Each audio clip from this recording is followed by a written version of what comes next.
প্রচুর ফলস কেসে ফাঁসানো হয়েছে, সরকারের বিরুদ্ধে আন্দোলন করছে বলে। ভাস্কর ঘোষের তরফ থেকে হরিশ মুখার্জি স্ট্রিট দিয়ে মিছিল করা হয়েছে। ভাস্কর ঘোষের তরফ থেকে যারা সংগ্রামী যৌথ মঞ্চের নেতৃত্ব, তারা নবান্নে ডেপুটেশন দিয়েছিল। কলকাতায় যখন এসেছিল ইলেকশনের টাইমে রাতারাতি অ্যারেস্ট করে, তারপরে আবার একটা ফলস কেস দিয়ে দেওয়া হলো। তার আগেও ফলস কেস দিয়েছে এবং রিসেন্টলি চন্দ্রবেশ্বরে ওরা একটা ডেপুটেশন দিতে গিয়েছিল, সেখানে ভাস্কর ঘোষদের যারা দিয়েছিলেন ডেপুটেশন দিতে অঙ্গনওয়াড়ি কর্মীদের নিয়ে, তৃণমূলের গুন্ডা বাহিনী এসে তাদেরকে বেধড়ক 16ই মে পেটায়।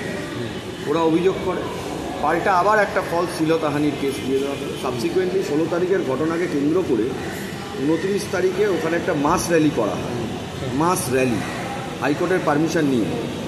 28 তারিখে দেখা গেল আবার একটা ফলস মিসক্যারেজ কেস ওনার নামে দিয়ে দেওয়া, এবং আলটিমেটলি আমরা হাইকোর্টে মামলা করলাম। মামলা শুনানি চলাকালীন প্রাইভেট রেসপন্ডেন্টের তরফ থেকে একটা মেডিকেল রিপোর্ট দেখানো হয়। আমরা সেই রিপোর্টটা ভেরিফাই করি এবং আমাদের কাছে সাপ্লিমেন্টারি ছিল মেডিকেল রিপোর্টে কিছু নেই। তো কনস্ট্যান্টলি ফলস কেসে ওনাকে যেভাবেই হোক অ্যারেস্ট করার জন্য রাজ্য সরকারের তরফ থেকে চেষ্টা করা। আপনারা কি এফআইআর কোয়াশ করার? আমরা এফআইআর কোয়াশিং চেয়েছি।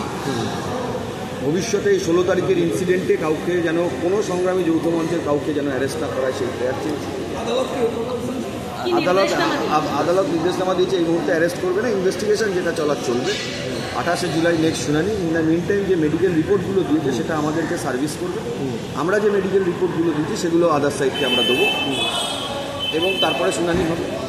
প্রসিকিউশনের মেডিকেল রিপোর্টে কি প্রসিকিউশন মেডিকেল রিপোর্টই আনেনি। মেডিকেল রিপোর্টটা যিনি প্রাইভেট রেসপন্ডেন্টের অ্যাডভোকেট ছিলেন তিনি দেখিয়েছেন। মেডিকেল রিপোর্টটাকে বেসিক্যালি হাইডই করা হচ্ছে। মেডিকেল রিপোর্টটাকে প্রসিকিউশন তো আজকে যখন এসেছিল, প্রসিকিউশনের তরফ থেকে তো মেডিকেল রিপোর্ট নিয়ে আসা উচিত। সেটা আজকে যে ভিক্টিমের যে প্রাইভেট রেসপন্ডেন্ট আছে তারা কোর্টে দেখানোর ফলে কোর্ট ব্যাপারটাতে আলটিমেটলি ইন্টারভিউ করে। এটা কি করে একটা সম্ভব? একটা এরকম ধরনের